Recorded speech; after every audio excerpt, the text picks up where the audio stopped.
Act 1, Scene 1, Venice, a street. In sooth, I know not why I am so sad. It wearies me. You say it wearies you. But how I caught it, I found it, came by it, what stuff 'tis made of, whereof it is born, I am to learn. And such a want-wit sadness makes of me that I've much ado to know myself. Your mind is tossing on the ocean, there where your argosies with portly sail like seigneurs and rich burghers on the flood, or as it were, the pageants of the sea, do overpeer the petty traffickers that curtsy to them, do them reverence as they fly by them with their woven wings. Oh, believe me, sir, had I such venture forth, the better part of my affections would be with my hopes abroad. I should still be plucking at the grass to know where sits the wind, peering in maps for ports and piers and roads, and every object that might make me fear misfortune to my ventures, out of doubt would make me sad. My wind cooling my broth would blow me to an ague, when I thought what harm a wind too great at sea might do. I should not see the sandy hourglass run, but I should think of shallows and of flats, and see my wealthy Andrew docked in sand, veiling her high top lower than her ribs to kiss her burial. I know Antonio is sad to think upon his merchandise. Oh, believe me, no. I thank my fortune for it. My ventures are not in one bottom trusted, nor to one place, nor is my whole estate upon the fortune of this present year. Therefore, my merchandise makes me not sad. Why, then, you are in love. Oh, fie. Not in love neither. Then let us say you are sad because you are not merry. And 'twere easy for you to laugh and leap and say you are merry because you are not sad. Why, here comes Bassanio, your most noble kinsman. We leave you now with better company. I would have stayed till I had made you merry, if worthier friends had not prevented me. Your worth is very dear to my regard. I take it your own business calls on you, and you embrace the occasion to depart. Into Gratiano. You look not well, Signor Antonio. You have too much respect upon the world. They lose it that do buy it with much care. Oh, believe me, you are marvellously changed. I hold the world, but as the world, Gratiano.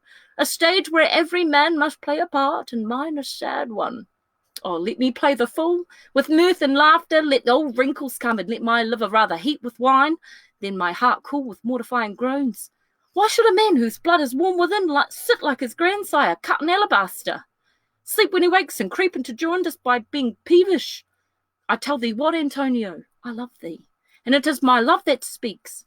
There are sort of men whose visages do cream and mantle like a standing pond, and do a wilful stillness entertain with purpose to be dressed in an opinion of wisdom, gravity, profound conceit. Oh, my Antonio, I do know of these that therefore only are reputed wise for saying nothing, when I am very sure if they would speak, would almost damn those ears which hearing them would call their brothers fools. I'll tell thee more of another time, but fish not with this melancholy bait, for this fool's gudgeon, his opinion. Come, good Lorenzo, fare ye well a while. I'll end my exhortation after dinner. Farewell.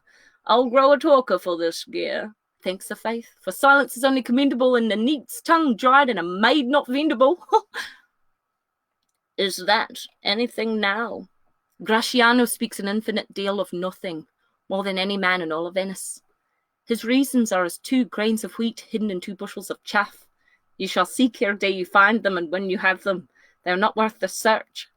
Well, tell me now what lady is the same to whom you swore a secret pilgrimage, that you today promised to tell me of.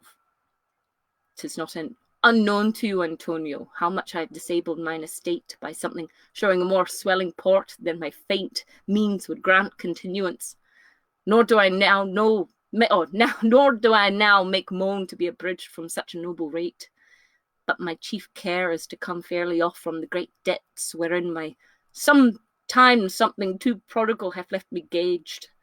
To you, Antonio, I owe the most, in money and in love. Shh. Laptop. What are you saying? To you, Antonio, I owe the most, in money and in love. And from your love, I've a warranty to unburden all my plots and purposes, how to get clear of all the debts I owe. I pray you, good Bassanio, let me know it. And if it stand, as you yourself still do, within the eye of honour, be assured, my purse, my person, my extremest means lie all unlocked to your occasions. Therefore speak. In Belmont is a lady richly left, and she is fair, and fairer than that word, of wondrous virtues. Sometimes from her eyes I did receive fair speechless messages. Her name is Portia, nothing undervalued to Cato's daughter. Brutus is Portia, nor is the wide world ignorant of her worth, for the four winds blow from every coast renowned suitors, and her sunny locks hang on her temples like a golden fleece, which makes her seat of Belmont Cockclose Strand, and many Jasons come in quest of her. Oh, my Antonio, had I but the means to hold a rival place with one of them, I have my mind presages me such thrift that I should questionless be fortunate. Thou know'st that all my fortunes are at sea, neither have I money nor commodity to raise a present sum. Therefore go forth, try what my credit can in Venice do. That shall be racked even to the uttermost, to furnish thee to Belmont and to fair Portia. Go presently inquire, and so will I, where money is, and I no question make to have it for my trust or for my sake. Scene 2. Belmont, a room in Portia's house. By my troth, Nerissa, my little body is aweary of this great world. You would be, sweet madam, if your miseries were in the same abundance as your good fortunes are, and yet for aught I see, they are sick that surfeit with too much as they starve with nothing. Good sentences and well pronounced. They would be better if well followed. Thank you for people seeing this. If to do were as easy as to know what good to do, chapels had been churches and poor men's cottages, princes' palaces. It is a good divine that follows his own instructions. I can easier teach 20 what were good to be done than to be one of 20 to follow mine own teaching. But this reasoning is not in the fashion to choose me a husband. Oh me, the word choose. I may neither choose whom I would, nor refuse whom I dislike. So is the will of a living daughter curbed by the will of a dead father. Is it not harm, Nerissa, that I cannot choose one, nor refuse none? Your father was ever virtuous, and holy men at their death have good inspirations. Therefore the lottery that he hath devised in these 3 chests of gold, silver, and lead, whereof who chooses his meaning chooses you, will no doubt never be chosen by any rightly but one who shall rightly love. But what warmth is there in your affection towards any of these princely suitors that are already come? Oh, I pray thee, overname them, and as thou namest them, I will describe them, and according to my description, level at my affection. First, there is the Neapolitan prince. Aye, that's a colt indeed, for he doth nothing but talk of his horse, and he makes it a great appropriation of his own good parts that he can shoe him himself. I am much afraid, or am much afeared, my lady his mother played false with a smith. What say you then to Falconbridge, the young baron of England? You know I say nothing to him, for he understands not me, nor I him. He hath neither Latin, French, nor Italian, and you will come to the court and swear that I have a poor pennyworth in the English. He's a proper man's picture, but alas, who can converse with a dumb show? And how oddly he is suited. I think he bought his doublet in Italy, his round hose in France, his bonnet in Germany, and his behaviour everywhere. How like you the young German, the Duke of Saxony, his nephew? Oh, very vilely in the morning when he is sober, and most vilely in the afternoon when he is drunk. When he is best, he is a little worse than a man, and when he is worst, he is a little better than a beast. And the worst fall that ever fell, I hope I shall make shift to go without him. If he should offer to choose, and choose the right casket, you should refuse to perform your father's will if you refuse to accept him. Therefore, for fear the worst, I pray thee, set a deep glass of Rhenish wine on the contrary casket. For if the devil be within and that temptation without, I know he will choose it. I will do anything, Nerissa, ere I'll be married to a sponge. You need not fear, lady. The having of these lords, they have acquainted me with their determinations, which is indeed to return to their home and trouble you with no more suit, unless you may be won by some other sort than your father's imposition, depending on the caskets. If I live to be as old as Sibylla, I will die as chaste as Diana, unless I be obtained by the manner of my father's will. I am glad this parcel of wars is so reasonable, for there is not one among them but I dote on his very absence, and I pray God grant them a fair departure.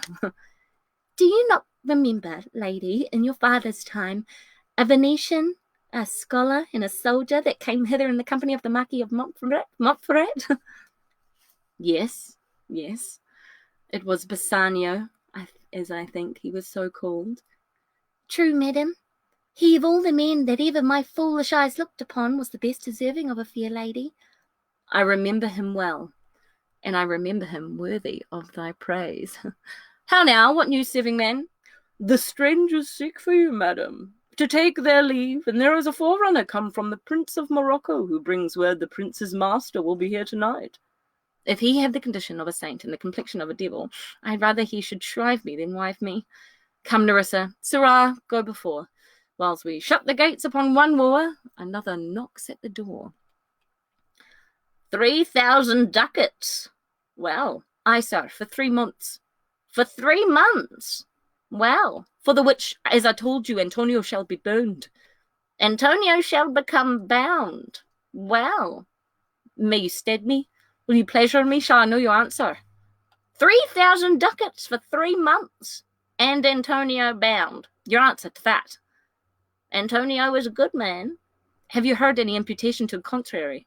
Oh, no. My meaning in saying he is a good man is to have you understand me that he is sufficient. Yet his means are in supposition. He hath an argosy bound to Tripolis, another to the Indies. I understand moreover upon the Rialto. He hath a third in Mexico, a fourth for England, and other ventures he hath squandered abroad.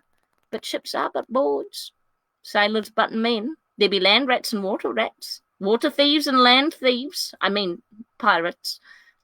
And then there is the peril of waters, winds, and rocks. The man is, notwithstanding, sufficient.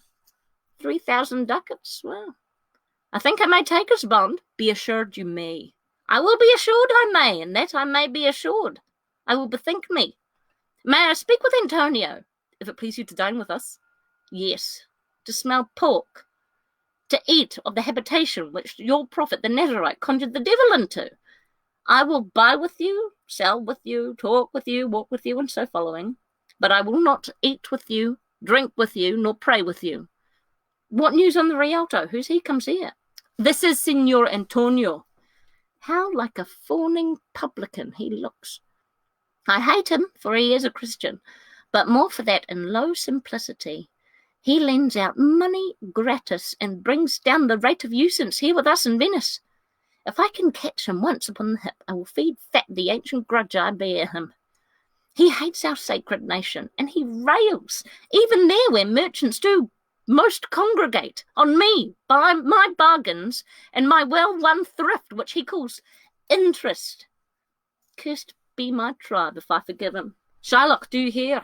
I am debating of my present store, and by the near guess of my memory, I cannot instantly raise up the gross of full 3,000 ducats. But what of that? Tubal, a wealthy Hebrew of my tribe, will furnish me. But softer, how many months do you desire? O rest you fair, good Signor Antonio. Your worship was the last man in our mouths. Shylock, although I never lend nor borrow by taking nor by giving of excess, yet to supply the ripe wants of my friend I'll break a custom. Is he yet possessed how much he would? Aye, 3,000 ducats, and for 3 months. Oh, I had forgot. 3 months, you told me so. Well, then your bond, and let me see. But here, you methought you said you neither lend nor borrow upon advantage. I do never use it.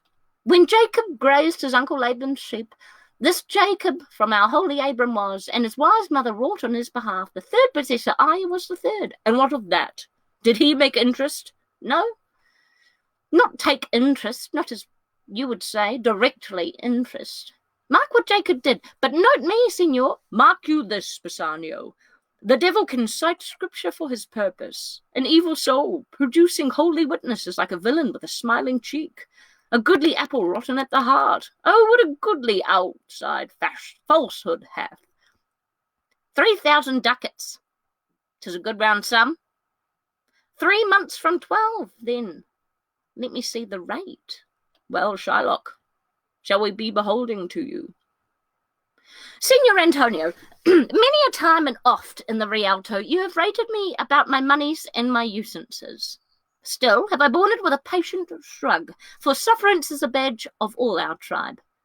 You call me misbeliever. cutthroat dog, and spit upon my Jewish gabardine, and all for use of that which is mine own. Well then, it now appears you need my help. Go to then. You come to me and you say, Shylock, we would have moneys. You say so. You that did void your room upon my bed and foot me as you spurn a stranger cur over your threshold. Money is your suit. What should I say to you? Should I not say, hath a dog money? Is it possible a cur can lend 3,000 ducats? Or shall I bend low, and in a bondsman's key with bated breath and whispering humbleness say this, Fair sir, you spit on me Wednesday last. You spurned me such a day. Another time you called me dog. And for these courtesies I'll lend you thus much moneys.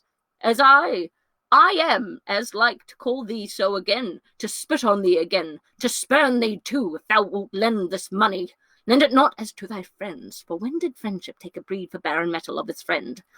But lend it rather to thine enemy, who, if he break, thou mayst be with better face exact the penalty. Why, look you, how you storm! I would be friends with you and have your love, forget the shames that you have stained me with, supply your present wants, and take no dote of usance for my moneys, and you'll not hear me. This is kind I offer, this kindness will I show. Go with me to a notary. Seal me there your single bond, and in a merry sport, if you repay me not on such a day, in such a place, such sum or sums as are expressed in the condition, let the forfeit be nominated for an equal pound of your fair flesh, to be cut off and taken in what part of your body pleaseth me. Content to faith, I'll seal to such a bond, and say there is much kindness in the Jew. You shall not steal for such a bond from me. I'd rather dwell on my necessity. Why, fear not, man. I will not forfeit it. Within these 2 months, there's a month before this bond expires, I do expect a return of thrice 3 times the value of this bond. Oh, Father Abram, what these Christians are, whose hard dealings teaches them suspect the thoughts of others. Pray you, tell me this, if he should break his day, what should I gain by the exaction of the forfeiture? A pound of man's flesh taken from a man is not so estimable, profitable neither as flesh of muttons, beefs, or goats. I say, to buy his favour, I extend this friendship. If he will take it, so. If not, adieu. And for my love, I pray you, wrong me not. Yes, Shylock, I will seal unto this bond. Then meet me forthwith at the notary's, give him direction for this merry bond, and I will go and purse the ducats straight. Presently I will be with you. Hide thee, gentle Jew. The Hebrew will turn Christian, he grows kind. I like not fair terms than a villain's mind. Come in this there can be no dismay. My ships come home a month before the day. Now, I've already forgotten who I have for the Prince of Morocco. Prince of Morocco. Oh, yes. Oh, yes. Mislike me not for my complexion, the shadowed livery of the burnished sun, to whom I am a neighbour and ne'er bred. Bring me the fairest creature, northward born, where Phoebus is fire, scarce thaws the icicles, and let us make incision for your love, to prove whose blood is reddest, his or mine. I tell thee, lady, this aspect of mine hath feared the valiant. By my love I swear the best regarded virgins of our clime have loved it too. I would not change this hue except to still your thoughts, my gentle queen. In terms of choice, I am not solely led by nice direction of a maiden's eyes. Besides, the lottery of my destiny bars me the right to voluntary choosing. But if my father had not scented me and hedged me by his wit to yield myself, his wife, who wins me by that means, I told you, yourself, renowned prince, then stood as fair as any corner I've looked on yet for my affection. Oh, even for that I thank you. Therefore, I pray you, lead me to the caskets to try my fortune. You must take your chance, and either not attempt to choose at all, please, or swear before you choose. If you choose wrong, never to speak to a lady afterward in way of marriage. Therefore, be advised. Nor will not. Come, bring me unto my chance. First, forward to the temple. After dinner, your hazard shall be made. Good fortune, then, to make me blessed or cursed among men. Certainly. And this is Lancelot Gobbo speaking. Certainly, my conscience will serve me to run from this Jew, my master. The fiend is at mine elbow and tempts me, saying to me, Gobbo, Lancelot Gobbo, good Lancelot, or good Gobbo, or good Lancelot Gobbo, use your legs, take the start, run away. My conscience says, no, take heed. Take heed, honest Lancelot. Take heed, honest Gobbo. Or, as aforesaid, honest Lancelot Gobbo. Do not run. Scorn running with thy heels. Well, the most courageous fiend bids me pack. Via, says the fiend. Away, says the fiend. Or, for the heavens rouse up a brave mind, says the fiend, and run. Well, my conscience, hanging about the neck of my heart, says very wisely to me, my honest friend Lancelot, being an honest man's son, or rather an honest woman's son, for indeed my father did something smack, something grow to, he had a kind of taste, well, my conscience says, Lancelot, budge not, budge, says the fiend, budge not, says my conscience. Conscience, say I, you counsel well. Fiend, say I, you counsel well. To be ruled by my conscience, I should stay with the Jew, my master, who, God bless the mark, is a kind of devil, sorry, Shylock, and to run away from the Jew, I should be ruled by the fiend, who, saving your reverence, is the devil himself. Certainly the Jew is a very devil incarnal, sorry again, Shylock, and in my conscience is but a kind of hard conscience to offer to counsel with me to stay with the Jew. The fiend gives the more friendly counsel. I will run, fiend. My heels are at your command. I will run. Oh, rare fortune! Oh, here comes Master Bassanio, who indeed gives rare new liveries. If I serve not him, I will run as far as God has any ground the man to him, for I am a Jew, if I serve the Jew no longer, or any longer. God bless your worship. Indeed, the short and the long is, I serve the Jew, and I've a desire. I know thee well. Thou hast obtained thy suit. Shylock, thy master, spoke with me this day, and hath preferred thee, if it be preferment, to leave a rich Jew's service, to become the follower of so poor a gentleman. The old proverb is very well parted between my master and Shylock and you, sir. You have the grace of God, sir, and he hath enough. Thou speakest it well. Go and inquire my lodging out. Well, if fortune be a woman, she's a good wench for this gear. Signor Bassanio, Graciano, I've a suit to you. You have obtained it. You must not deny me. I must go with you to Belmont. Why, then you must. But hear thee, Graciano, thou art too wild, too rude, and bold of voice, parts that become thee happily enough in such eyes as appear not faults. But where thou art not known, why, they're... Sorry. Oh, my God. But where thou art not known, why, there they show something too liberal.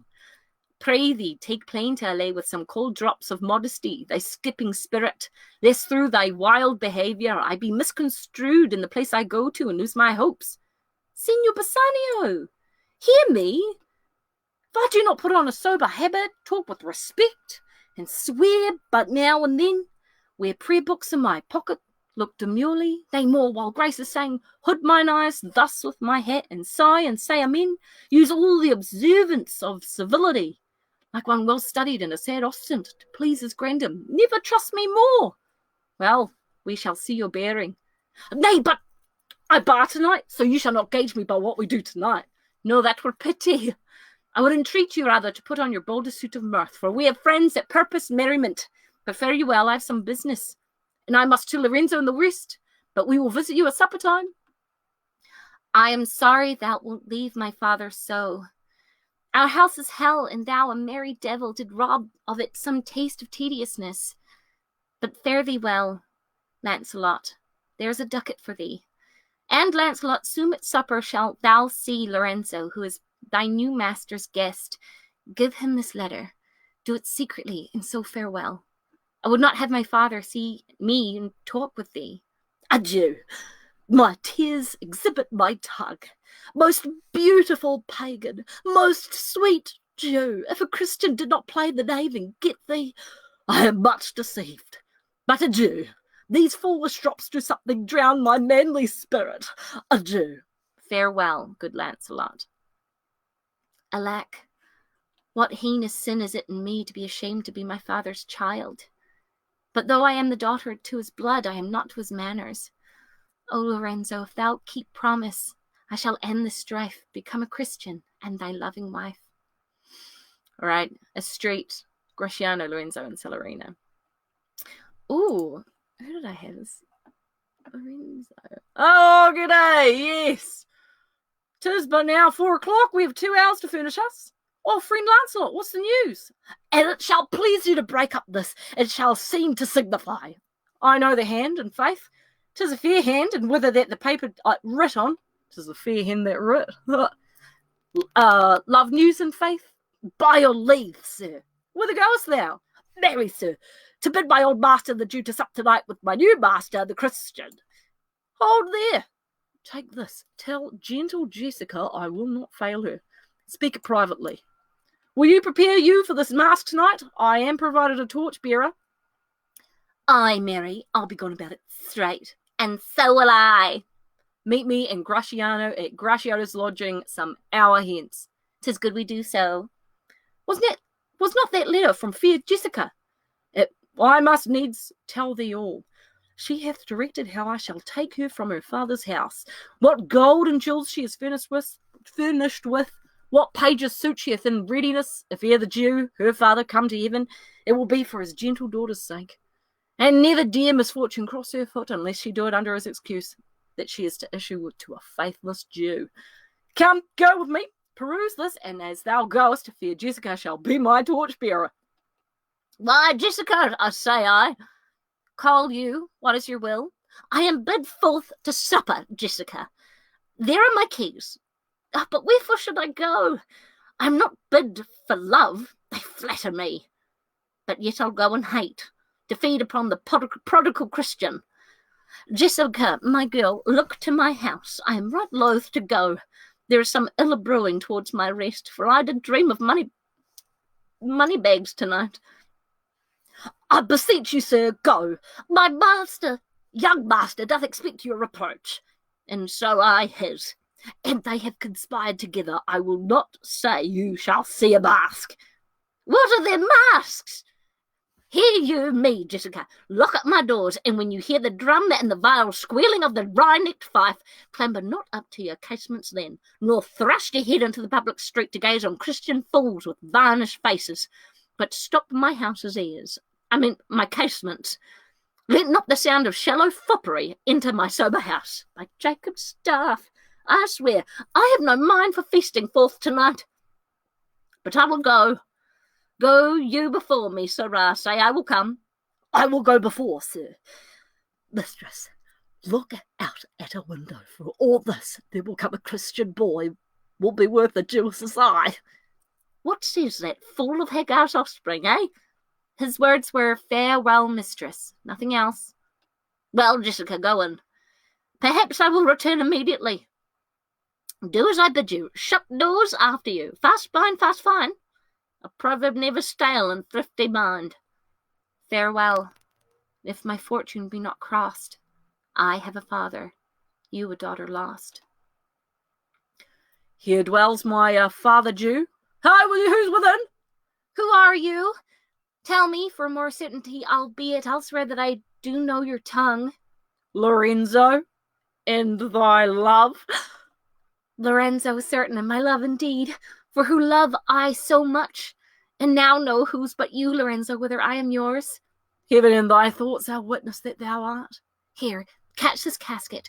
It is worth the pains. I am glad 'tis night. You do not look on me, for I am much ashamed of my exchange. But love is blind, and lovers cannot see the pretty follies that themselves commit. For if they could, Cupid himself would blush to see me thus transformed to a boy. Descend, for you must be my torch-bearer. What? Must I hold a candle to my shames?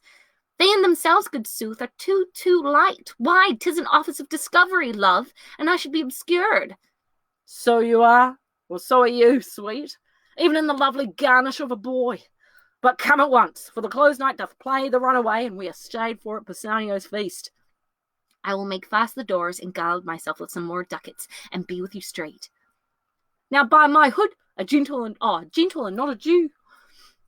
Beshrew me, but I love her heartily. For she is wise, if I can judge her, and fair she is, if that mine eyes be true. And she is, and true she is, and she hath proved herself, and therefore, like herself, wise, fair, and true, she shall be placed in my constant soul. What art thou come? On, gentlemen, away! Our masking mates by this time for us stay. Who's there? Signor Antonio! 5-5, Graciano. Where are all the rest? 'Tis 9 o'clock. Our friends will stay for you. No mask tonight. The winter's come about. Bassanio presently will go abroad, and I have set 20 out to seek for you. I'm glad on it. I deserve no more delight than to be under sail and gone tonight. Back at Portia's. Go. Draw aside the curtains and discover the several caskets to this noble prince. Now, make your choice. The thirst of gold, who this inscription bears, who chooseth me shall gain what many men desire. The second, silver, which the promise carries, who chooseth me shall get as much as he deserves. This third, dull lead, with warning as all blunt, who chooseth me must give and hazard all he hath. How shall I know if I choose the right? One of them contains my picture, Prince. If you choose that, then I am yours withal. Some good God direct my judgment. Let me see. I will survey the inscriptions back again. What says the leaden casket? Who chooseth me must give and hazard all he hath. Must give. For what? For lead? Hazard for lead. This casket threatens. Men that hazard all do it in the hope of fair advantages. A golden mine suits not to show of dross. I'll then nor give nor hazard aught for lead. What says the silver with her virgin hue? Who chooseth me shall give as much as he deserves. As much as he deserves. Pause there, Morocco, and weigh thy value with an even hand. If thou best rated by thy estimation, thou dost deserve enough, and yet enough may not extend so far as to the lady. I do in birth deserve her, and in fortunes, in graces and in qualities of breeding. But more than these, in love I do deserve. What if I strayed no further, but chose here? Let's see once more this saying graved in gold. Who chooseth, it's like I can't even speak. Who chooseth me shall gain what many men desire. Why, that's the lady, and all the world desires her. From the four corners of the earth they come to kiss this shrine, this mortal breathing saint. One of these three contains a heavenly picture. Is it like that lead contains her? 'Twere damnation to think so base a thought. 'Twere too gross. Or shall I think in silver she's immured, being 10 times undervalued to tried gold? Oh, sinful thought! Never so rich a gem was set in worse than gold. Deliver me the key. Here do I choose, and thrive I as I may. There, take it, Prince, and if my fortune lie there, then I am yours. He unlocks the golden casket. Oh, hell! What have we here? A carrion death, within whose eye, empty eye, there is a written scroll. I'll read the writing. All that glitters is not gold. Often you have heard that told, especially in a Led Zeppelin song. Many a man his life had sold, but my outside to behold. Guarded tombs do worms unfold. Had you been as wise as bold, young limbs in judgment hold, your answer had not been enscrolled. Fare you well, your suit is cold. Cold indeed, and labour lost. Then farewell heat, and welcome frost. Portia, adieu. I've too grieved a heart to take a tedious leave, thus loses part. A gentle riddance. Draw the curtains, go. Let all of his complexion choose me so. Why, man, I saw Bassanio under sail, with him is Gratiano gone along, and in their ship I'm sure Lorenzo is not. The villain Jew with outcries raised the Duke, who went with him to search for Bassanio's ship. He came too late, the ship was under sail, but there the Duke was given to understand that in the gondola were seen together Lorenzo and his amorous Jessica. Besides, Antonio certified the Duke that they were not with Bassanio in his ship. I never heard a passion so confused, so strange, outrageous, and so variable as the dog Jew did utter in the streets. Oh, my daughter! Oh, my ducats! Oh, my daughter! Fled with a Christian! Oh, my Christian jackets! Justice, the law, my ducats, and my daughter! A sealed bag, 2 sealed bags of ducats, of double ducats, stolen from me by my daughter. And jewels, 2 stones, 2 rich and precious stones, stolen by my daughter. Justice, find the girl. She had the stones upon her and the ducats. Why then all the boys in Venice follow him, crying, his stones, his daughters, and his ducats. Let good Antonio look he keeps his stay, or he shall pay for this. Marry, well remembered. I reasoned with a Frenchman yesterday, who told me in the narrow seas that part the French and the English, there miscarried a vessel of our country richly fraught. I thought upon Antonio when he told me this, and wished in silence that it were not his. You had best tell Antonio what you hear. You do not suddenly, for it may grieve him. A kinder gentleman treads not the earth. I saw Bassanio and Antonio part. Bassanio told him he would do some speed of his return. He answered, do not so. Slumber not business for my sake, Bassanio, but stay in the very ripening of the time. And as for the Jew's bond which he hath of me, let it not enter in your mind of love. Be merry and employ your chiefest thoughts to courtship and such fair ostents of love as shall conveniently become you there. And even there, with his eyes being big with tears, turning his face, he put his hand behind him, and with affection wondrous sensible, he wrung Bassanio's hand, and so they parted. I think he only loves the world for him. I pray thee, let us go and find him out, and quicken his embraced heaviness with some delight or other. Do we so? Quick, quick, I pray thee, draw the curtains straight. The Prince of Aragon hath ta'en his oath, and comes to his election presently. Behold, there stands the caskets, noble Prince of Aragon. If you choose that wherein I am contained, straight shall our nuptials rites be solemnized. But if you fail, without more speech, my lord, you must be gone from hence immediately. I am enjoined by oath to observe 3 things. First, never to unfold to anyone which casket 'twas I chose. Next, if I fail of the right casket, never in my mind to woo a maid in ways of marriage. Lastly, if I do fail in fortune of my choice, immediately to leave you and be gone. To these injunctions every one doth swear that comes to hazard for my worthless self. And so I have addressed me. Fortune now to my heart's hope. Gold, silver, and base lead. Who chooseth me must give and hazard all he hath. Oh, I should look fair ere I get a hazard. What says the golden chest? Let me see. Who chooseth me shall gain what many men desire. What many men desire? That many may be meant by the fool multitude, that choose by show, not learning more than the fond eye doth teach, which pries not to the interior, but like the mantle, builds in the weather on the outward wall, even to the force and road of casualty. I will not choose what many men desire, because I will not jump with common spirits, and rank me with the barbarous multitudes. Why then to thee, thou silver treasure house, tell me once more, what title dost thou bear? Who chooseth me shall get as much as he deserves. And well said too, for who shall go about to cozen fortune, and be honourable without the stamp of merit? Let none presume to wear the undeserved dignity. Oh, that estates, degrees, and offices were not derived corruptly, and that clear honour were purchased by the merit of the wearer. How many then should cover that stand bare? How many be commanded that command? Who chooseth me shall get as much as he deserves. I will assume desert. Give me a key for this, and instantly unlock my fortunes here.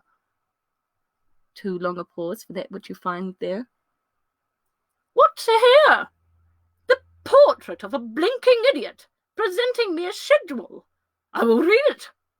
How much unlike the art thou to portia? How much unlike my hopes and my deservings? Who chooseth me shall have as much as he deserves.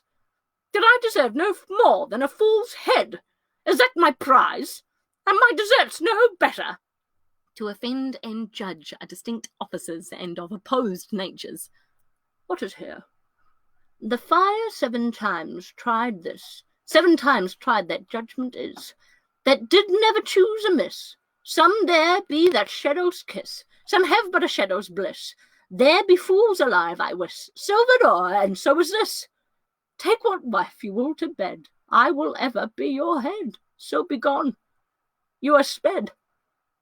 Still more fool I shall appear by the time I linger here. With one fool's head I came to woo, but I go away with 2. Sweet adieu, I'll keep my oath, patiently to bear my wrath. Thus hath the candle singed the mirth. Oh, these deliberate fools, when they do choose, they have the wisdom and by their wit to lose. The ancient saying is no heresy, hanging in wiving goes by destiny. Come, draw the curtain, Nerissa. Where is my lady? Here, what would my lord? Madam, there is alighted at your gate a young Venetian, one that comes before to signify the approaching of his lord, from who he bringeth sensible regreets, to wit, besides commends and courteous breath, rich gifts of value. Yet I have not seen so likely an ambassador of love. Say no more, I pray thee. I am half afeard thou wilt say anon he is some kin to thee. Thou spendest such high day wit in praising him. Come, Nerissa, for I long to see quick Cupid's pose that comes so mannerly.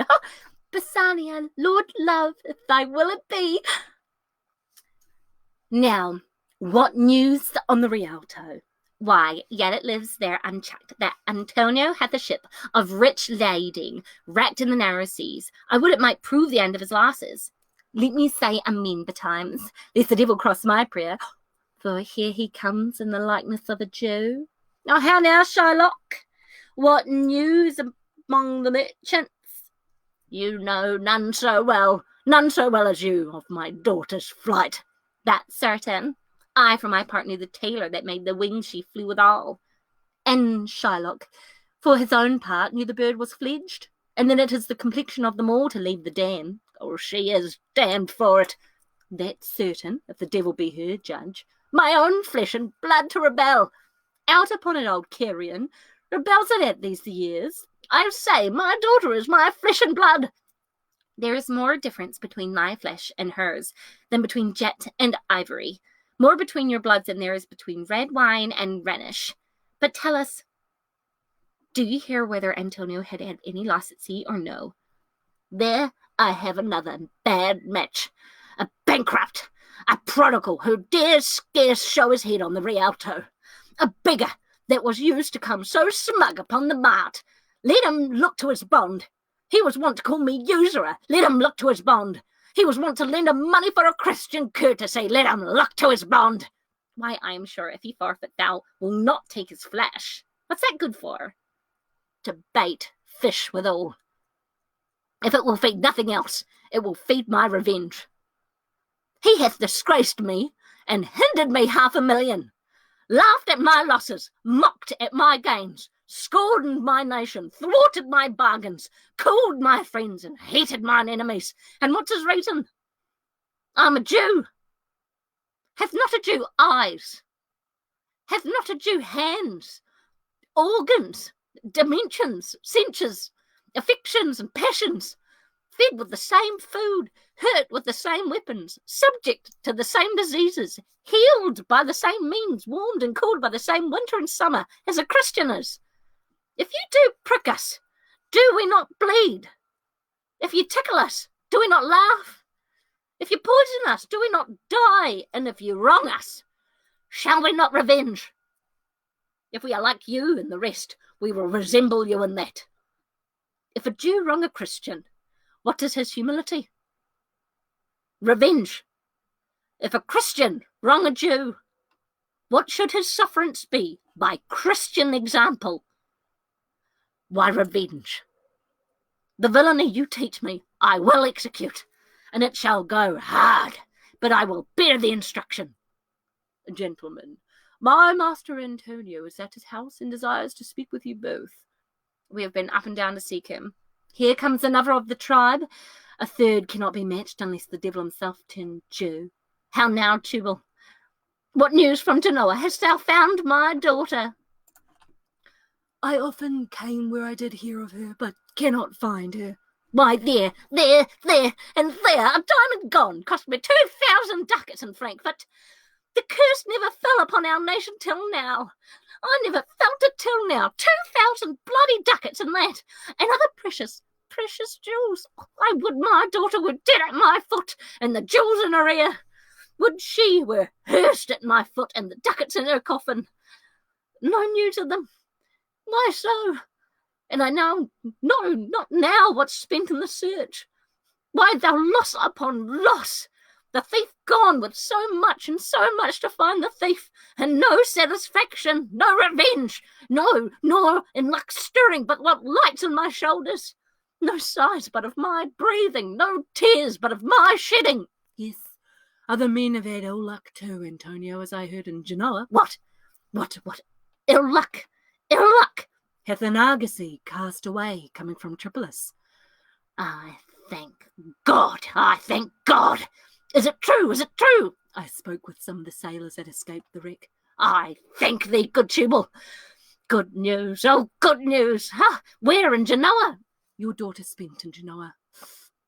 As I heard, in one night, 80 ducats. Thou stickest a dagger in me. I shall never see my gold again. 80 fucking ducats at a sitting. 80 ducats. There came divers of Antonio's creditors in my company to Venice, that swear he cannot choose but break. I'm very glad of it. I'll plague him. I'll torture him. I am glad of it. One of them showed me a ring that he had of your daughter for a monkey. Out upon her. Thou torturest me, Tubal. It was my turquoise. I'd had it of Leah when I was a bachelor. I would not have given it for the wilderness of monkeys. But Antonio is certainly undone. No, that's very true. That is very true. Go, Tubal. Feed me an officer. Bespeak him a fortnight before. I will have the heart of him if he forfeit. For were he out of Venice, I can make what merchandise I will. Go, Tubal, and meet me at our synagogue. Go, good Tubal, at our synagogue, Tubal. All right, where did we leave off? Shylock's going to get justice. And I think Bassanio has just shown up at Portia's place, so let's see what happens. Oh! I pray you, Terry, pause a day or two before you hazard, for in choosing wrong, I lose your company. Therefore, forbear a while. There's something tells me, but it is not love, that I would not lose you. And you know yourself, hate counsels not in such a quality. But lest you should not understand me well, and yet a maiden hath no tongue but thought, I would detain you here some month or two before you venture for me. I could teach you how to choose right. Oh, but then I am forsworn. So will I never be. So may you miss me. Oh, but if you do, you'll make me wish a sin that I had been forsworn. Oh, beshrew your eyes, they've overlooked me and divided me. Oh, one half of me is yours, the other half yours, mine own, I would say. But if mine, then yours, and so all yours. Oh, these naughty times put bars between the owners and their rights, and so, though yours, not yours. Prove it so, let fortune go to hell for it, not I. I speak too long, but 'tis to piece the time, to eke it and to draw it out in length, to stay you from election. Let me choose, for as I am, I live upon the rack, Bassanio. Then confess, what treason is there mingled with your love? None but that ugly treason of mistrust which makes me fear the enjoying of my love. There may as well be amity in life between snow and fire as treason and my love. Aye, but I fear you speak upon the rack, where men enforced do speak anything. Promise me life, and I'll confess the truth. Well then, confess and live. Confess and love had been the very sum of my confession. Oh, happy torment, when my torturer doth teach me answers for deliverance. But let me to my fortune and the caskets. Away then. I am locked in one of them. If you do love me, you will find me out. Nerissa and the rest stand all aloof. Let music sound while he doth make his choice. Then if he lose, he makes a swan-like end, fading in music, that the comparison may stand more proper. My eye shall be the stream and watery deathbed for him. He may win. Or what is music then? Then music is even as a flourish when true subjects bow to a new-crowned monarch. Such it is as are those dulcet sounds in break of day that creep into the dreaming bridegroom's ear and summon him to marriage. Go, Hercules! Live thou I live, with much, much more dismay. I view the fight than thou that makest the fray. Sing him a song, Portia! Sing him a song that might help him choose the correct casket.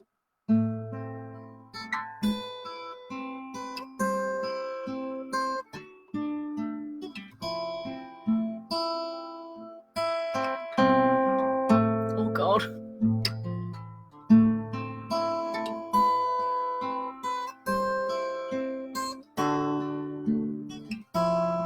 I know this is cheating.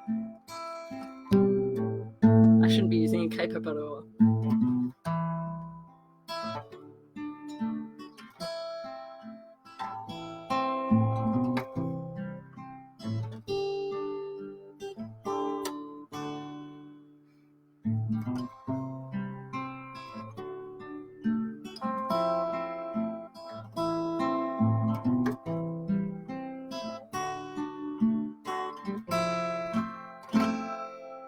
Okay, that's enough of that.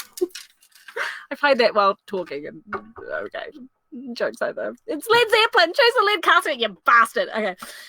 So may the outward shows be least themselves. The world is still deceived with ornament. In law, what plea so tainted and corrupt, but being seasoned with a gracious voice, obscures the show of evil? In religion, what damned error, but some sober brow will bless it and approve it with a text, hiding the grossness with fair ornament. Look on beauty, and you shall see 'tis purchased by the weight, which therein works a miracle in nature, making them lightest that wear most of it. Thus ornament is but the gilded shore to a most dangerous sea, the beauteous scarf veiled in Indian beauty. In a word, the seeming truth which cunning times put on to entrap the wisest. Therefore, thou gaudy gold, hard food for Midas, I will none of thee. Nor none of thee thou pay in common drudge tween man and man. But thou meagre lead, which rather threatenest than dost promise aught, thy paleness moves me more than eloquence. Here choose I, and joy be the consequence. How all the other passions fleet to air as doubtful thoughts and rash embrace despair and shuddering fear and green-eyed jealousy. No, love, oh my God! Be moderate, ally thy ecstasy. In measure reign thy joy, scant the success. I fear too much of joy, make it less for fear I surfeit. What find I here? Fair Portia's counterfeit. What demigod hath come so near creation? Move these eyes, or whether riding on the balls of mine, see they in motion. Here are severed lips parted with sugar breath, so sweet a bar should sunder such sweet friends. Here in her hairs the painter plays a spider, and hath woven a gold mesh to entrap the hearts of men, faster than gnats and cobwebs. But her eyes, how could he see to do them?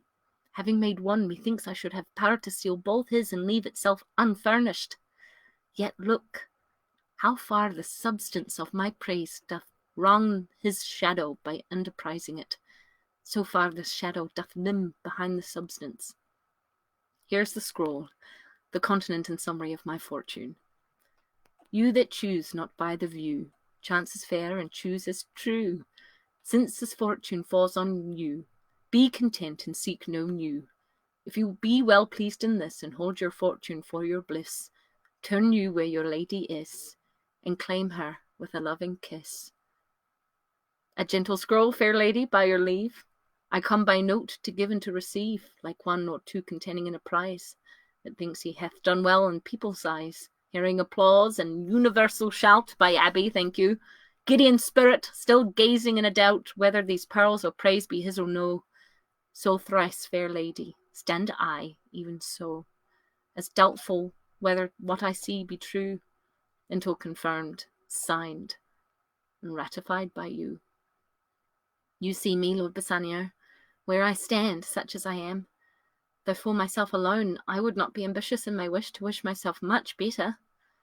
And yet for you, I would be troubled 20 times myself, 1,000 times more fair, 10,000 times more rich, that only to stand high in your account I might in virtues, beauties, livings, friends, exceed account. But the full sum of me, myself, and what is mine, to you and yours is now converted.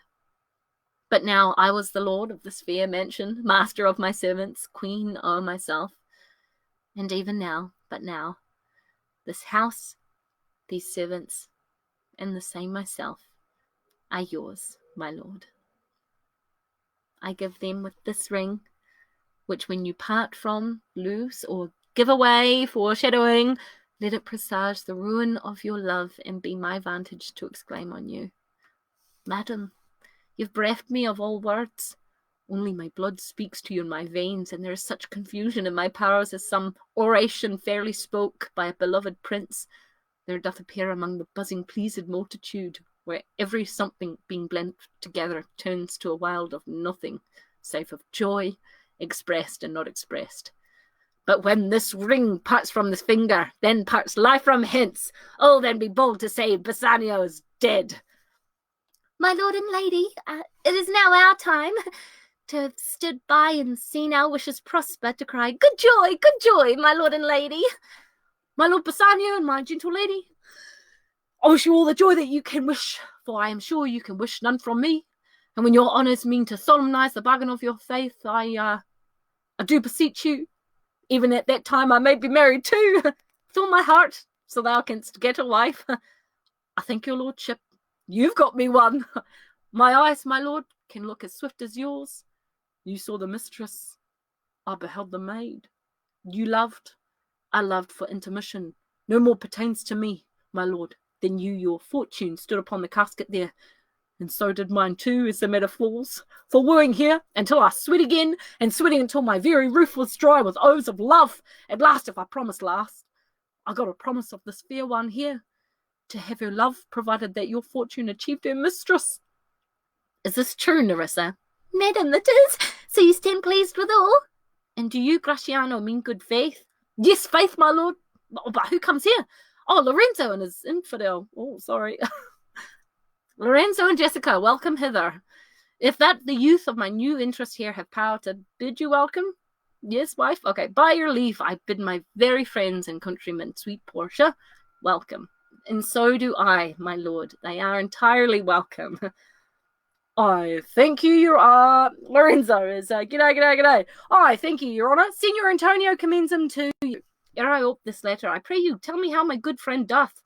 I'm not sick, my lord, unless it be in mind, nor well, unless in mind. His letter there will show you his estate. Nerissa, cheer yon stranger, bid her welcome. Your hand, Lorenzo. What news from Venice? How doth that royal merchant, good Antonio? I know you will be glad of our success. We are the Jasons, we've won the fleece. I would you had won the fleece that he hath lost. There are some shrewd contents in yon same paper that steals the colour from Bassanio's cheek. And some dear friend dead? Else nothing in the world concerns so much the constitution of any constant man. Oh, what worse and worse? With leave, Bassanio, I am half yourself, and I must freely have the half of anything that the same paper brings you. Oh, sweet Portia, here are a few of the unpleasantest words that ever blotted paper. Gentle lady, when I did first impart my love to you, I freely told you all the wealth I had ran in my veins. I was a gentleman.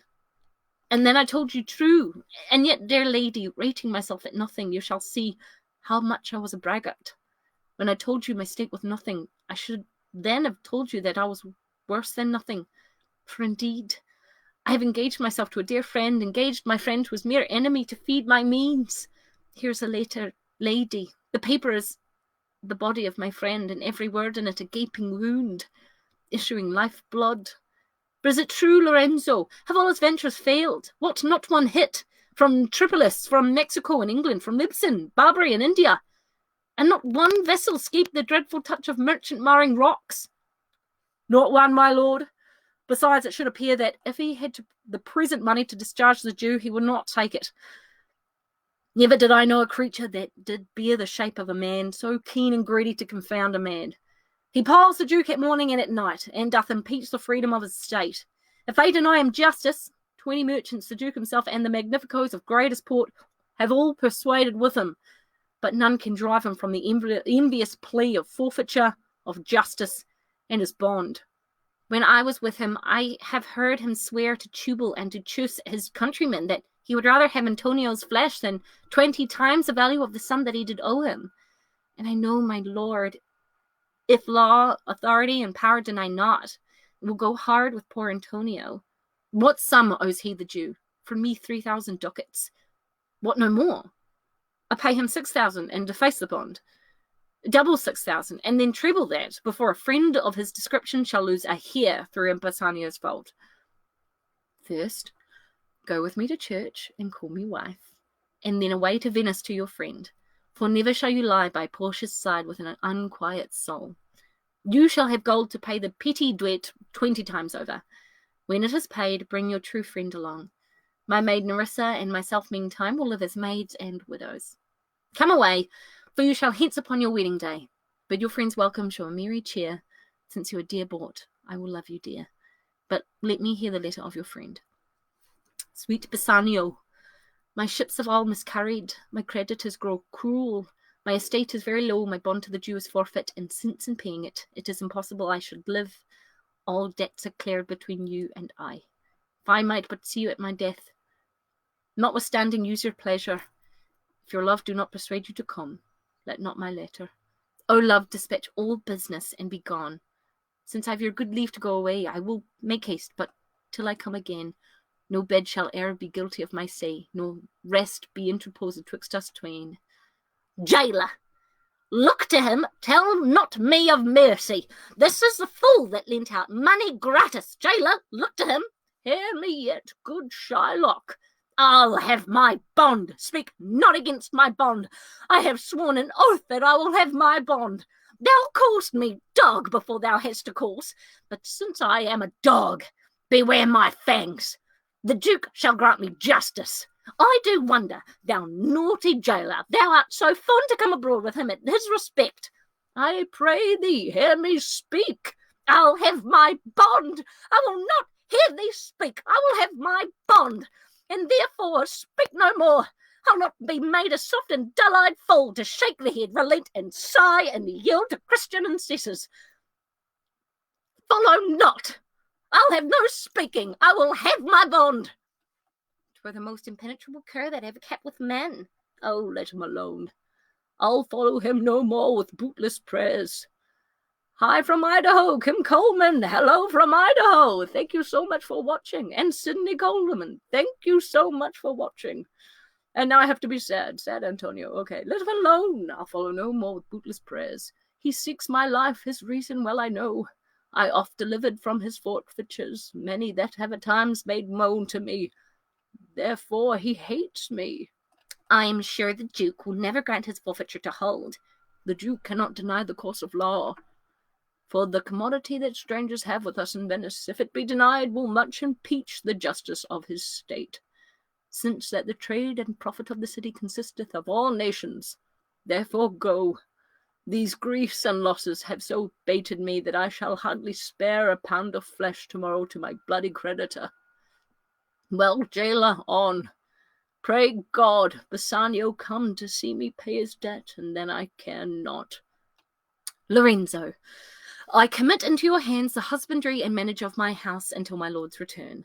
For mine own part, I have toward heaven breathed a secret vow to live in prayer and contemplation, only attended by Nerissa here, until her husband and my lord's return. There is a monastery 2 miles off, and there we will abide. I do desire you not to deny me this imposition, which my love and some necessity now lays upon you. Madam, with all my heart, I shall obey you in all fair commands. My people do already know my mind, and will acknowledge you and Jessica in place of Lord Bassanio and myself. And so farewell, till we shall meet again. Fair thoughts and happy hours attend on you. I wish your ladyship all heart's content. I thank you for your wish, and am well pleased to wish it back on you. Fare you well, Jessica. Now, Balthazar, as I have ever found thee honest, true, so let me find thee still. Take this same letter and use thou all the endeavour of a man, and speed to Padua. See thou render this into my cousin's hand, Dr. Bellario, and look what notes and garments he doth give thee. Bring them, I pray thee, with imagined speed unto the Tranect, to the common ferry which trades to Venice. Waste no time with words, but get thee gone. I shall be there before thee. Madam, I go with all convenient speed. Come on, Nerissa. I have work in hand that you yet know not of. We will see our husbands before they think of us. Shall they see us? Oh, they shall, Nerissa, but in such a habit that they shall think we are accomplished with that we lack. I'll hold thee any wager. When we are both accoutred like young men, I'll prove the prettier fellow of the two, and wear my dagger with a braver grace, and speak between the change of man and boy with a reed voice, and turn 2 mincing steps into a manly stride, and speak a phrase like a fine bragging youth, and tell quaint lies how honourable ladies sought my love, which I denying, they fell sick and died. Oh, I could not do it all. And then I'll repent and wish for all that I had not killed them. And 20 of these puny lies I'll tell, that men shall swear I've discontinued school for about a 12-month. I have within my mind 1,000 raw tricks of these bragging jacks, which I will practice. Why, shall we turn to men? Why, what a question's that? If thou wert near a lewd interpreter. But come, I'll tell thee all my whole device when I am in my coach, which stays for us at the park gate, and therefore haste away, for we must measure 20 miles today. Duke, the Duke. Who have I got? Oh, very good. What, is Antonio here? So ready, so please your grace. I am sorry for thee. Thou art come to answer a stony adversary, an inhumane wretch, incapable of pity, void and empty from any dram of mercy. I have heard your grace had taken great pains to qualify his rigorous course, but since he stands obdurate, and no lawful means and can carry me out of his envy's reach, I do oppose my patience to his fury, and am armed to suffer with a quietness of spirit the very tyranny and rage of his. Go, one, and call the Jew into the court. He is ready at the door. Here comes my lord. Make room, and let him stand before our face. Shylock, the world thinks, and I think so too, that thou but leadst this fashion of thy malice to the last hour of act, and then 'tis thought thou'lt show thy mercy and remorse more strange than is thy strange apparent cruelty. And where thou now exacts the penalty, which is a pound of this poor merchant's flesh, that will not only lose the forfeiture, but touched with human gentleness and love, forgive a moiety of the principal, glancing an eye of pity on his losses, that have of late so huddled on his back, and now to press a royal merchant down, and pluck commiseration of his state from brassy bosoms and rough hearts of flint, from stubborn Turks and Tartars, never trained to officers of tender courtesy. We all expect a gentle answer, Jew. I have possessed your grace of what I purpose, and by our holy Sabbath have I sworn to have the due and forfeit of my bond. If you deny it, let the danger light upon your charter and your city's freedom. You'll ask me, while I rather choose to have a way to carry in flesh than to receive 3,000 ducats. I'll not answer that, but say it is my humour. Is it answered? What if my house be troubled with a rat, and I be pleased to give 10,000 ducats to have it baned? What, are you answered yet? Some men there are, love, not a gaping pig. Some that are mad if they behold a cat. So can I give no reason, nor I will not, more than a lodged hate and a certain loathing I bear Antonio, that I follow thus a losing suit against him. Are you not answered? This is no answer, thou unfeeling man, to excuse the current of thy cruelty. I am not bound to please thee with my answers. Do all men kill the things they do not love? Hates any man the thing he would not kill? Every offence is not a hate at first. What wouldst thou have a serpent sting thee twice? I pray you, think you question with the Jew. You may as well go stand upon the beach and bid the main flood bait his usual height. You may as well use question with the wolf why he had made the ewe bleat for the lamb. You may as well forbid the mountain pines to wag their high tops and make no noise when they have fretted with the gusts of heaven. You may as well do anything most hard as seek so soften that, than which is what's harder, his Jewish heart. Therefore, I do beseech you, make no more offers. Use no farther means, but with all brief and plain conveniency, let me have judgment, and the Jew his will. For thy 3,000 ducats, here is 6. What judgment shall I dread? Doing wearing 6 parts, and every part a ducat, I would not draw them. I will have my bond. How shalt thou hope for mercy, rendering none? What judgment shall I dread, doing no wrong? You have among you many a purchased slave, which, like your asses and your dogs and your mules, you use in abject and in slavish parts because you bought them. Shall I say to you, let them be free, marry them to your ears? Why sweat they under burthens? Let their beds be made as soft as yours, and let their palates be seasoned with such viands. You will answer, the slaves are ours, and so do I answer you. The pound of flesh which I demand of him is dearly bought. 'Tis mine, and I will have it. If you deny me, fie upon your law. There is no force in the decrees of Venice. I stand for judgment. Answer, shall I have it? Upon my power I may dismiss the court, unless Bellario, a learned doctor whom I have sent for to determine this, comes here today. My lord, here stands without a messenger with letters from the doctor, new come from Padua. Bring us the letter. Call the messenger. Good cheer, Antonio. What man courage yet? The Jew shall have my flesh, blood, bones, and all, ere thou shalt lose for me one drop of blood. I am tainted wether of the flock, meetest for death. The weakest kind of fruit drops earliest to the ground, and so let me. You cannot better be employed, Bassanio, than to live still and write mine epitaph. Came you from Padua, from Bellario? From both, my lord. Bellario greets your grace. Why dost thou whet thy knife so earnestly? To cut the forfeiture from that bankrupt there. Not on thy soul, but on thy soul, harsh Jew. Thou makest thy knife keen, but no metal can. No, nor the hangman's axe bear half the keenness of thy sharp envy. Can no prayers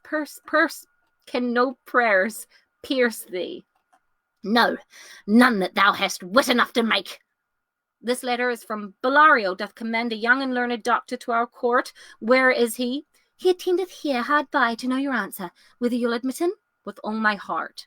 And here I take it is the doctor come. Give me your hand. Come you from old Bellario? I did, my lord. You're welcome. Take your place. Are you acquainted with the difference that holds this present question in the court? I am informed thoroughly of the cause. Which is the merchant here, and which the Jew? Antonio and old Shylock both stand forth. Is your name Shylock? Shylock is my name. Of a strange nature is the suit you follow. Yet in such rule that the Venetian law cannot impugn you as you do proceed. You stand within his danger, do you not? Aye, so he says. Do you confess the bond? I do. Then must the Jew be merciful? On what compulsion must I? Tell me that. Well, the quality of mercy is not strained. It droppeth as a gentle rain from heaven upon the place beneath. It is twice blessed. It blesseth him that gives and him that takes. 'Tis mightiest in the mightiest. It becomes the throned monarch better than his crown. His sceptre shows the force of temporal power, the attribute to awe and majesty wherein doth sit the dread and fear of kings. But mercy is above his sceptred sway. It is enthroned in the hearts of kings. It is an attribute to God himself. And earthly power doth then show likest God's, when mercy seasons justice. Therefore, Jew, though justice be thy plea, consider this, that in the course of justice none of us shall see salvation. We do pray for mercy, and that same prayer doth teach us all to render the deeds of mercy.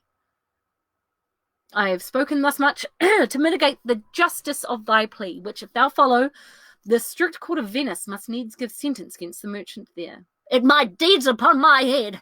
I crave the law, the penalty and forfeit of my bond. Is he not able to discharge the money? Yes, here I tender for him in the court. What is his accent anymore?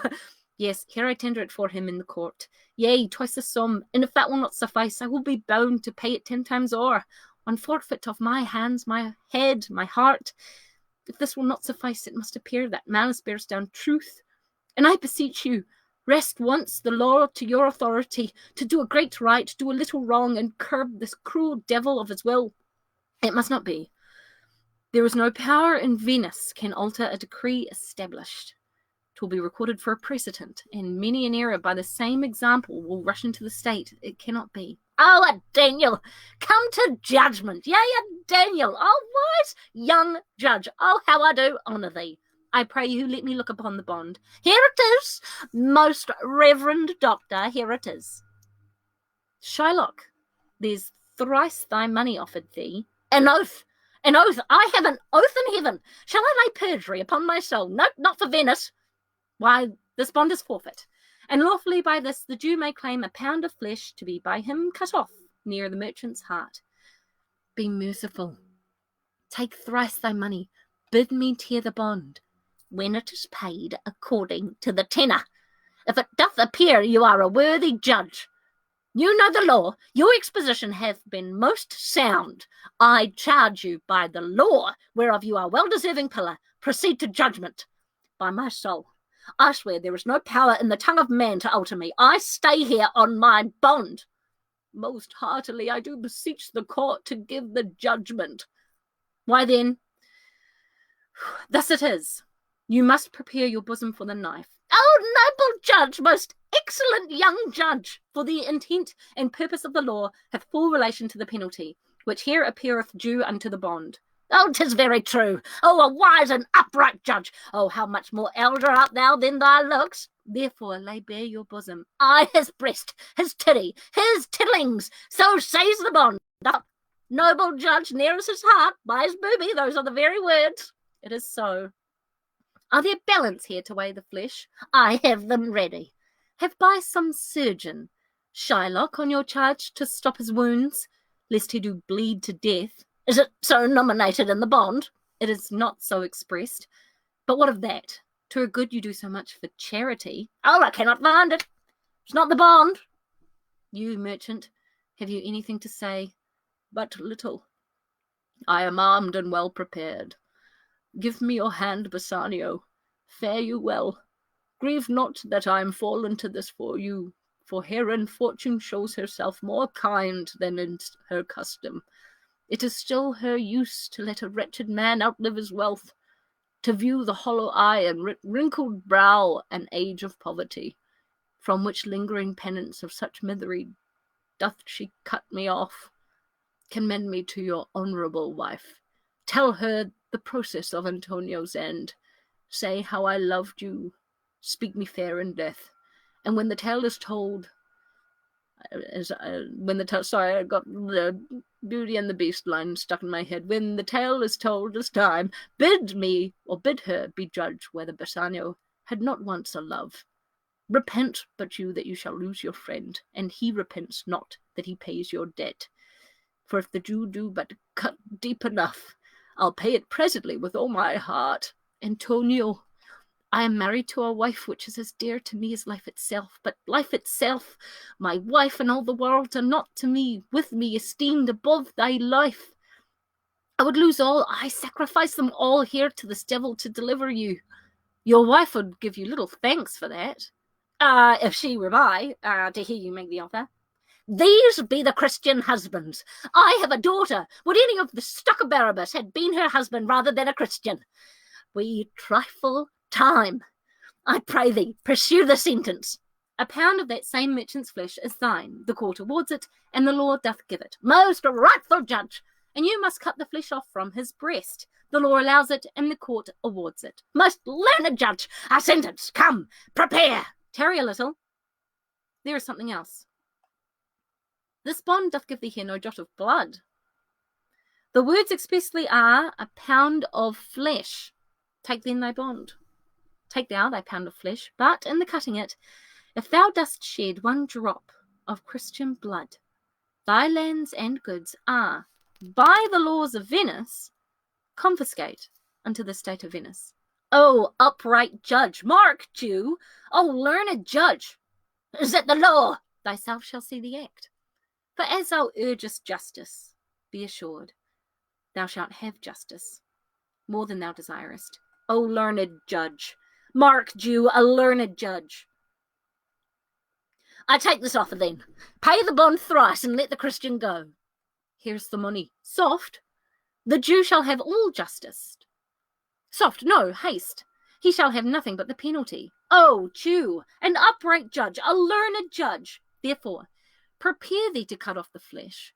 Shed thou no blood, nor cut thou less, nor more, but just a pound of flesh. If thou cuts more or less than a just pound, be it but so much it makes it light or heavy in the substance, or the division of the 20th part of one poor scruple. Nay, if that scale do turn, but in the estimation of a hair, thou diest, and all thy goods are confiscate.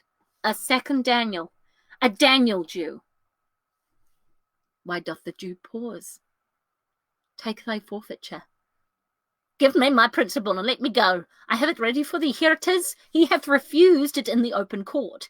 He shall have merely justice and his bond. A Daniel, still say I, a second Daniel. Shall I not have barely my principal? Thou shalt have nothing but the forfeiture, to be so taken at thy peril, Jew. Why then the devil give him good of it. I'll stay no longer question. Tarry, Jew, for the law hath yet another hold on you. It is enacted in the laws of Venice, if it be proved against an alien that by direct or indirect attempts he seek the life of any citizen, the party against the which he doth contrive shall seize one half his goods. The other half comes to the privy coffer of the state, and the offender's life lies in the mercy of the Duke only against all other voice. In which predicament I say thou standst, for it appears, by manifest proceeding, that indirectly and directly too, thou hast contrived against the very life of the defendant, and thou hast incurred the danger formerly by me rehearsed. Down, therefore, and beg mercy of the Duke, that thou shalt see the difference of our spirits. I pardon thee thy life before thou ask it.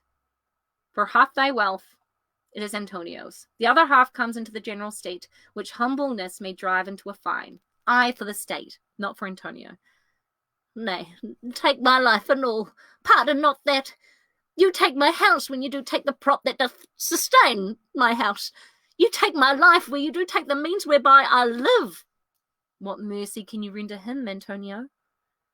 So please my lord, the Duke and all the court, to quit the fine of one half of his goods, I am content. So he will let me have the other half in use to render it upon his death, unto the gentleman that lately stole his daughter. 2 things provided more, that for his favour he presently becomes a Christian. The other, that he do record a gift here in the court of all he dies possessed unto his son Lorenzo and his daughter. He shall do this, or else I do recant the pardon that I late pronounced here. Art thou contented, Jew? What dost thou say? I am content. Clerk, draw a deed of gift. I pray you, give me leave to go from hence. I'm not well. Send the deed after me, and I will sign it. Get thee gone, but do it. Sir, I entreat you home with me to dinner. I humbly do desire your grace of pardon.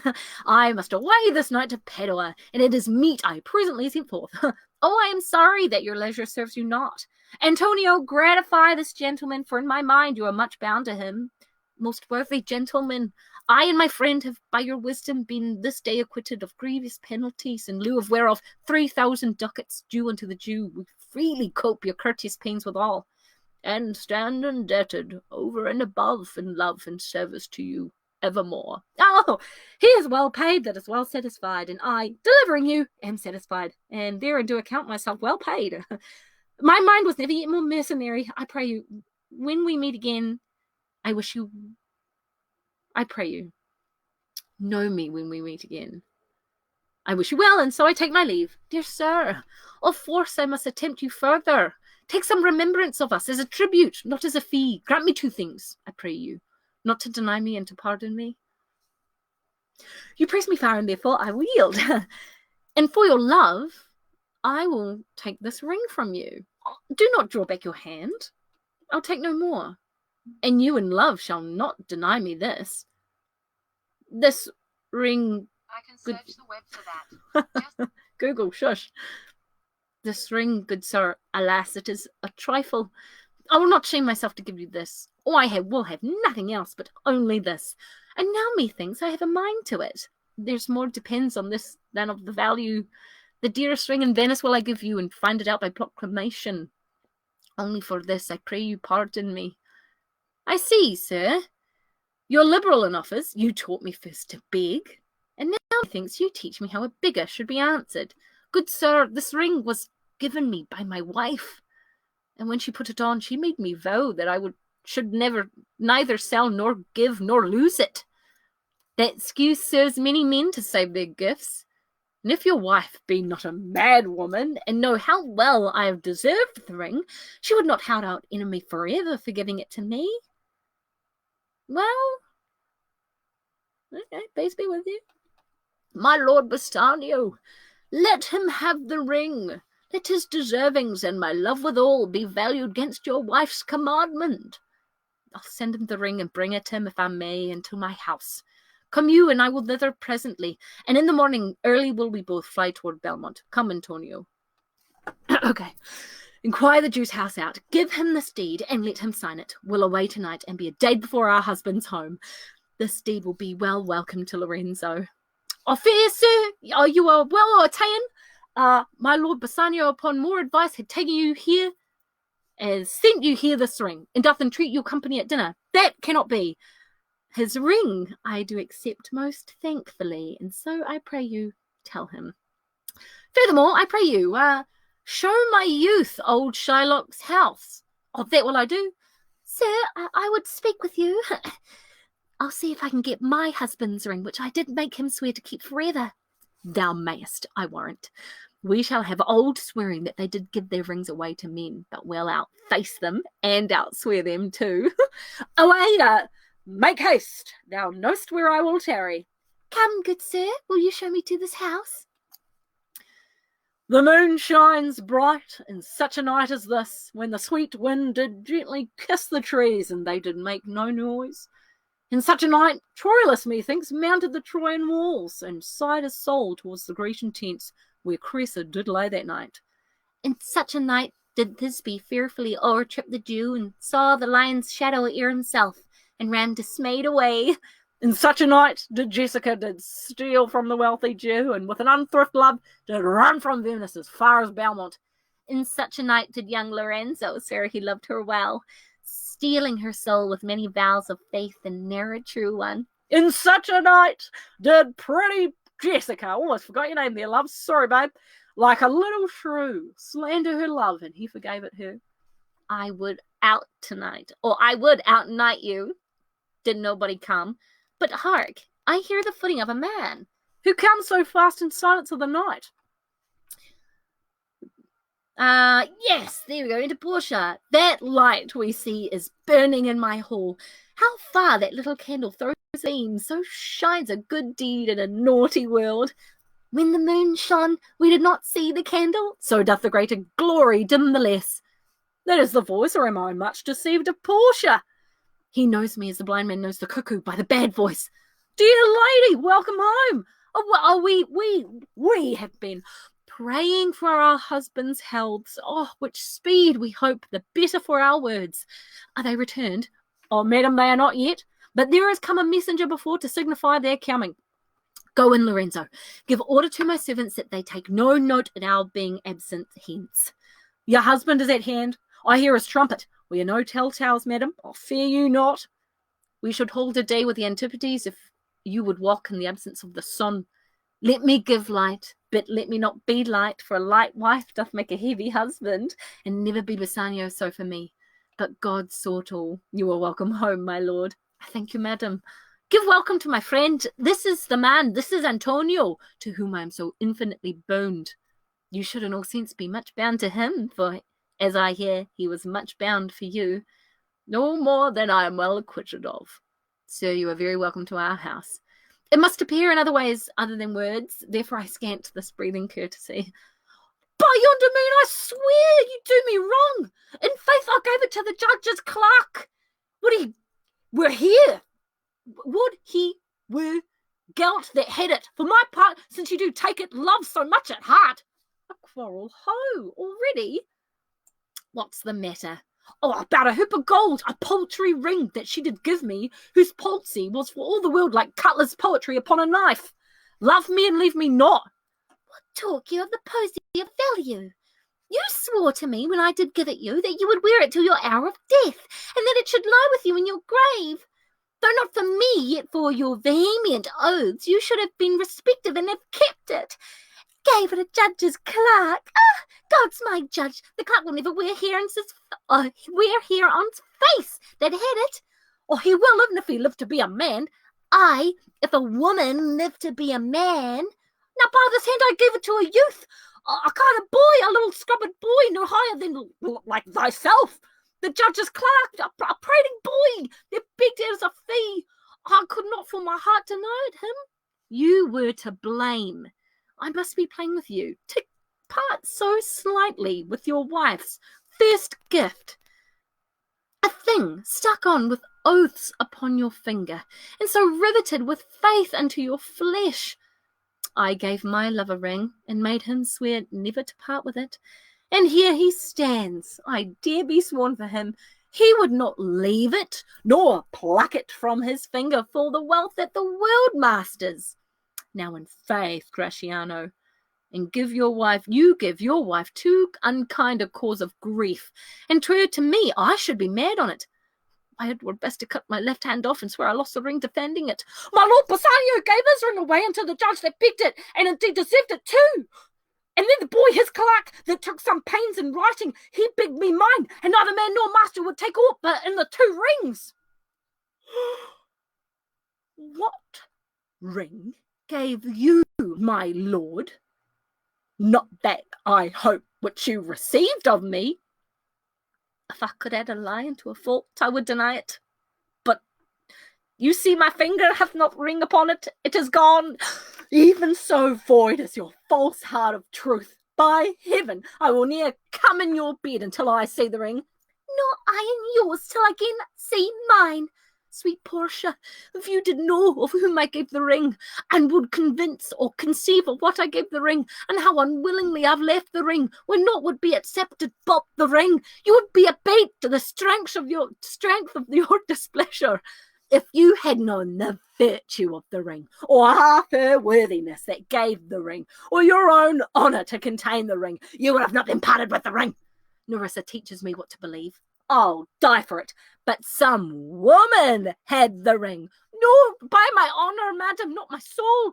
No woman had it but a civil doctor, which did refuse 3,000 ducats of me and begged the ring, for the which I did deny him and suffered him to go displeased away.